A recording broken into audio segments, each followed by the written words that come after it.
Another beautiful Saturday.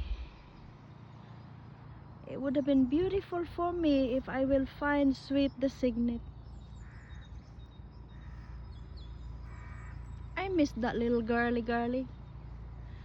Yesterday she was so stressed. I can hear her voice like if she could only speak with me like, please help me. My mommy and daddy attacking me.